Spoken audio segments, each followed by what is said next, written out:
welcome back to my channel. So I just wanted to say that I don't follow social media very well. Like, I'm not up with what's trending and the hashtags and stuff like that. So I want to apologize because I try to post on Tuesdays when I can, and I finished my Tribon Picks My TBR video and I posted it on June 2nd on Tuesday. And as I was scrolling through Instagram, there's a whole bunch of just black pictures and I'm like, what's wrong? Why is it just black? And like, I saw one and I was like, oh, weird, maybe whatever. I didn't read like what the caption was for it. And then as I was scrolling, I'm like, okay, like everyone's just posting black. This doesn't make any sense. And then I saw it was like a Black Lives Matter hashtag and people were doing Blackout Tuesday and people are choosing to do like this blackout social media thing from I think June 1st to 7th. So they weren't posting anything of their own content anyways and just sharing voices from minority people. And I felt like a complete ass because I was like, Tribon Picks My TBR, I'm so excited, it's such a fun video and all this stuff. And then I post it and it's like Blackout Tuesday, no one post anything that has to do with yourself, just support other people. So yeah, I felt like a complete ass posting my June TBR. Sorry about that. Like I said, I don't pay attention to the trending hashtags and stuff like that. And I'm somewhat new, like I've been on Facebook for a while, but Twitter and Instagram I got back in November. I only got it to promote my Booktube channel anyways. So yeah, anyways, I feel like I'm pretty distanced from the news. I don't really follow it. I see things because of Facebook and now Twitter and Instagram. I see what's going on in the world. I don't typically listen to the radio. I don't have TV, like we have a TV, but we just watch like streaming services like Netflix. We don't watch the news, and all my news comes from social media now, and I've never been a big like news person following politics or anything like that. So I know a little bit about what's going on in the world, but I don't have a huge knowledge of what's going on. Like I don't go in depth with it. So I've seen a few things going around Twitter about people speaking out about racism with everything that has been going on with most recently with the George Floyd murder and police brutality and all this stuff. So it feels like if you don't say anything, you're ignoring the issue and you don't care. If you do say something, then you have to be very careful with what you say so that you don't upset other people. And me as a white, me and my husband were talking about this the other day, last night. Me as a white, female, Christian, Canadian, I'm pretty like side-gendered, whatever, straight, you know, like I'm pretty vanilla, honestly. And we were talking about what do you say, how do you go about saying it, and being respectful, and we were talking about privilege, and my husband was saying like how he never, and he's also, you've seen him in my videos, he's just a white guy as well, and we were talking about privilege and he said he never understood it before, and then one day he saw it and he's like, wow, we do have privilege and we don't see it, and that's why it is privilege. We were talking about race a little bit because my background back like a few generations ago, great grandparents and stuff, I am Métis and I have my Métis status card, but I pass as like a pretty white person. I'm a little bit darker skinned than my husband. My kids are like really dark right now because it's summertime and I'm like, holy cow, put on some sunblock. But seriously, I'm not super pale, and when I'm in the sun, I tend to tan. I don't burn as easily as some people, and I have been asked my whole life, are you Italian? A lot of people think I'm Italian. No, I've had somebody ask me if I'm Lebanese. I said no. A lot of people question where I'm from, and I'm like, I'm Canadian. But I think it's the Métis blood in me, I feel like, is pretty thin, and I did not grow up with... That's not what this video is about.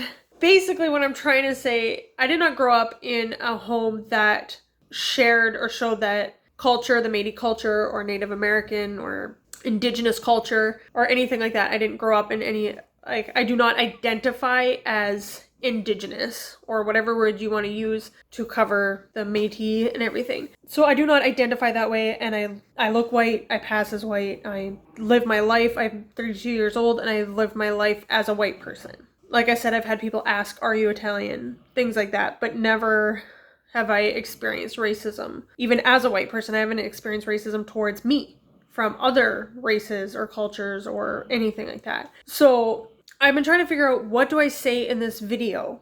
Because, you know, I want to acknowledge what's happening out there. I'm not just ignoring it. I don't want to just ignore it and then keep posting these booktube videos. I want to acknowledge it and also acknowledge my ignorance on the issue. And I don't think ignorant is a bad word, because you can change ignorance. We're all ignorant about something, and we can't have knowledge about everything in the world in any subject. But ignorance can be changed, and we can learn, and we can grow, and we can educate ourselves. And we may never be experts on a subject, but we can still educate ourselves better on any given subject that we want to know about. That's what I'm doing now that I'm a little bit more a part of social media and a part of the booktube community and stuff like that. I want to read more minority authors. I've always tried to diversify my reading a little bit as a Christian. I've read books about being Muslim. I've read atheist books, Charles Darwin, and not Charles Darwin.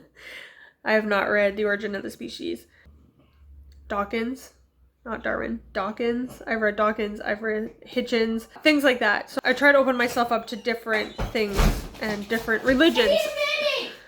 So I've always tried to have a little bit more diverse reading, but I do just tend to, when it comes to fiction, I just read kind of what's on my radar, what interests me. And honestly, a lot of what I have read in the past have been by white people, white men specifically, but also women. But if there was a book from like a different author, I didn't search out other minority authors just to read minority author things. I just looked for books I was personally interested in. I didn't care who wrote it. I am trying to be a little bit more intentional with my diversity reading.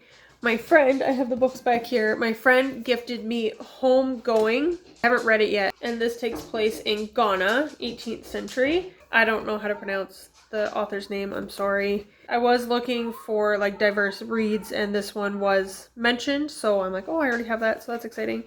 I am reading Becoming this month. If anyone did happen to jump over and watch my June TBR, Tribon picks my TBR, I am reading Becoming by Michelle Obama, and I'm really excited about that. It's been on my TBR for a little while now, and I don't typically read like biographies or things like that, but there are a few people out there, there are a few people out there that their like true stories will interest me.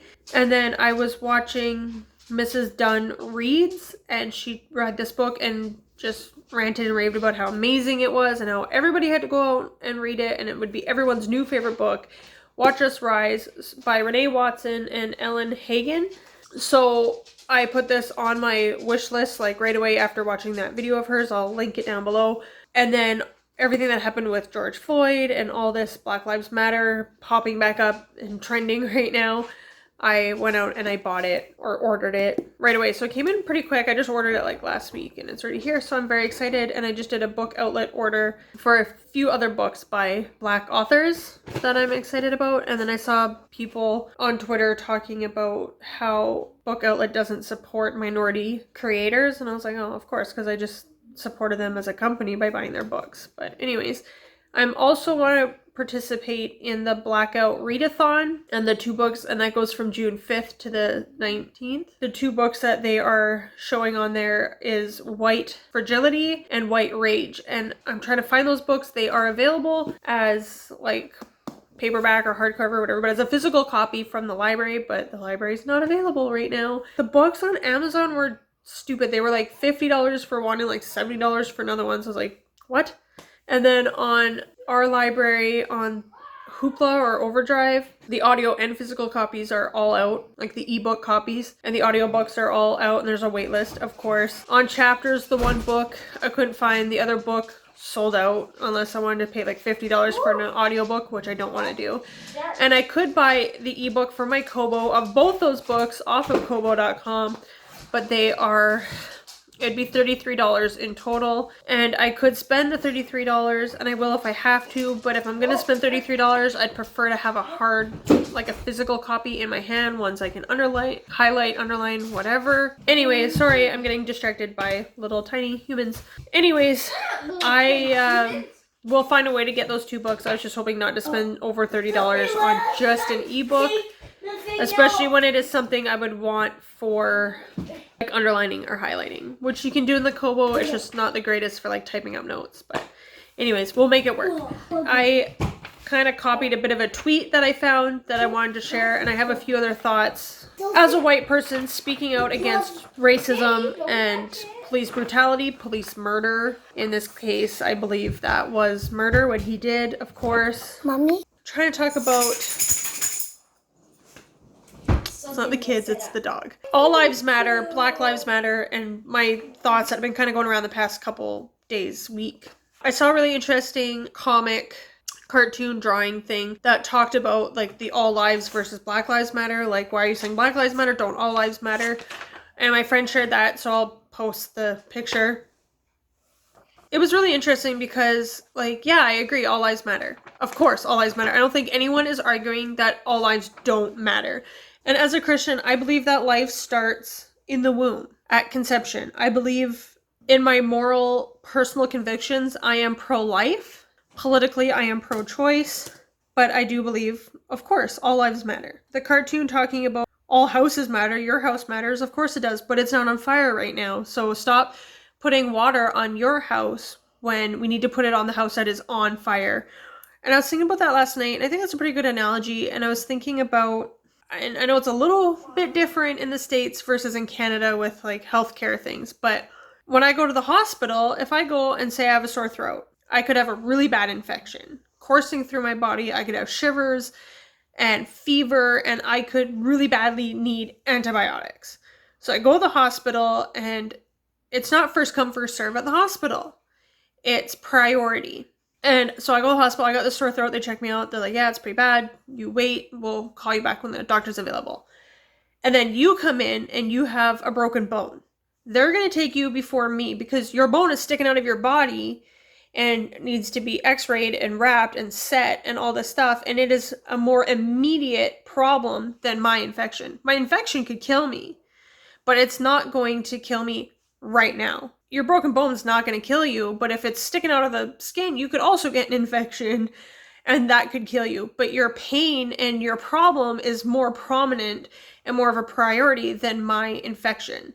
To go a little bit further, like if you have a broken bone, you come in, your arm's broken, and someone else comes in and they are under cardiac arrest, or they've been shot or stabbed and they're bleeding to death, they're a higher priority than your broken bone because your broken bone hurts, but they're dying right now.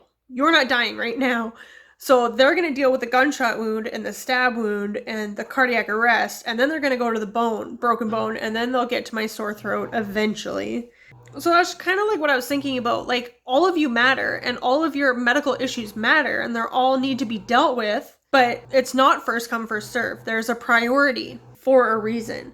Yes, I believe all lives matter, and the one scripture that is like super famous that everyone knows, John 3:16, for God so loved the world that he gave his one and only son, that whoever believes in him shall not perish but have eternal life. I'm sure I could pull out 1,000 more scriptures about why life matters and how all life matters. I just like, God died for everybody. So of course, every life matters. And I don't care who you are, if you're watching this right now and you don't feel like you're important, you don't feel like your life matters, it does. God created you for a purpose. You are wonderfully and fearfully made, and God has good plans for your life. It doesn't matter the color of your skin. It doesn't matter the ethnicity. It doesn't matter where you come from. You were born in this time for such a time as this. You have been placed where you are, whether that's America or Canada or England or Africa, Middle East, in China, wherever you are, wherever you've been born, whatever gender, whatever race, whatever identity you identify with, God has made you for a purpose, and your life matters. And I want to make that clear. But this video is about the Black Lives Matter movement and a response to all that's been going on with George Floyd and everything, and why the Black Lives Matter hashtag matters, and why it's important, and why all lives don't matter until Black Lives Matter, and all lives need to be equal and seen equally. Saying that, as a Christian, Erica posted, and I'll share her post as well and her Twitter and stuff. White Christians have an especially great habit of disappearing when it's time to talk about racism, but they're the first ones to jump on board for mission trips to Africa. I'm watching a lot of my white Christian friends from high school and college be silent, and it hurts so bad. And I think that is very sad, and I can understand it as a white Christian, because it's like, what do we say? What do we do? It's almost easier to jump on a plane and head off to Africa in a missions trip, because it's a missions trip. You have a mission, you have a reason for going, you know what you're doing, you have an idea of how you want to help the people there. You know what you're doing in Africa, kind of thing. And I've never been on a missions trip to Africa. I would love to go. I've always wanted to visit Africa, like Zimbabwe, like South Africa. I've just always loved the animals and I want to go on a safari so bad, but I would definitely take a missions trip as a way to get down there. But it almost seems easier to go out and do that than talk to people who are sitting right in front of you and are in your own backyard, that are in your school, in your workplace, in your neighborhood. Because what do you say to somebody it's so easy to talk like this, because I'm not facing you. It's not face to face. So I can say whatever I want, and I can edit this, and you say a nasty comment back to me, or you challenge me in some way, I can just delete that comment, I can ignore it, or I can like get mad and fight back, or whatever, or we can have a respectful conversation. But when you're face to face, it's like super uncomfortable, and I believe we've all lost that ability to speak face to face because of social media. We don't know how to be social and have these extremely difficult and hard conversations with people in our lives. Anyways, I have one more tweet that was like really long, like they did like a story of tweets, and I just copied a little bit of it, and I'll share the whole link below. And I realize it's kind of, I don't know if ironic's the right word, but she talks about don't talk over Black people who are sharing their voice. As a white person, speak up, but don't speak over. Listen before you speak, things like that. And then I was like, I'm going to take this Black person's tweet and I'm going to share it as a white person. But she is speaking to white people who want to speak out about racism. So I want to share it, and I'll link her stuff down below as well. And I found her just through, she wasn't somebody I was following previously, but Quaranhenny at the Armchair Cop. And so I'll just share, she shares the tweet as like her talking to a white person who wants to speak about racism. I've noticed that with every killing of an unarmed Black person, there are white folks who decide that they want to fight racism. I'm not here trying to kill your vibe. I'm happy you're here, but it's also time for some honesty. So let's sit down and have a chat. I encourage you for the next 3 months to sit back and be quiet. And it should be much longer than that, but I know that 3 months is about the maximum that whiteness can handle. But I'll talk about that some other time. But I thought I was supposed to speak out about racism as a white person. Now you're telling me to be quiet? I don't know which one it is. I'm frustrated now. And this is part of the reason why I'm like, I don't want to say anything. I just want to like hide and not talk about it. Because who am I to speak out about it? Yes, when you see racist stuff happening, please do speak out. But you don't know everything about race and racism just because you decided to join the fight 4 days ago. Deciding that you want to be anti-racist doesn't make you qualified to speak on the subject. You need to listen and learn from the folks who are living this every day. The key is to speak out, not speak over. Speak up when you see your skin folk doing wrong, but don't speak over people of color who are saying the same thing. You need to speak to and learn from the folks who are living this every day. The key is to speak out, not to speak over. Speak up when you see your skin folk doing wrong, but don't speak over people of color who are saying the same thing. Yes, there's trash out there, and she was talking about me being like, what do I say? What do I do? What does this mean? What does that mean? And she's like, go to Google. And it's like, but Google could be wrong. Google can give me bad information. And she's like, yes, but if you had any other problem, if you were trying to research any other thing, you would go to Google for it. Yes, there's trash out there. There's misinformation. There's, trash. But at least make an attempt instead of acting so dang helpless all the time. Take the time to learn from things that challenge you rather than those that reinforce your views. Also, did you really think you were going to learn everything you needed to know in one conversation? Oh, so yeah, you've got a whole lot more living and learning to do. Peace. That's what I'm trying to do right now. Do my Google, do my research, read books like Fragility and White Rage, and books by Black authors and other minority authors and things like that. This is my attempt at, it says, let's sit down and have a talk. sit back and be quiet and just listen. Listen and learn from the folks who are living this every day, and to speak out but not speak over. So this is my video to acknowledge what's happening, that it's wrong, that it makes me so sad and angry.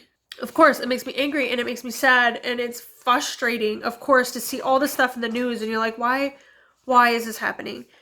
So this is my response to that, and to acknowledge that I see it and I want to hear you and I want to have this conversation. But this is also my video to say why I'm also in some way staying quiet about it, because I don't know what to say. And right now I just want to learn. So I just hope that you guys can point me in the right direction, open up the conversation, let's be honest, and let's help each other out as fellow human beings. So thank you. I hope I've been clear and concise, and I've got kids running around. It's a little bit distracting right now, but anyways, my daughter had a question of the day. Please take this with a grain of salt. She means it in all sincerity and sweetness, and she's 8 years old. So what is your question of the day, Sophie? Comment down below if you're a black person or a white person. Or some other, what is your identity? What is your heritage? What is your race? Okay, thank you for watching. Give this video a like and hit the subscribe button. Thank you. Bye. Bye.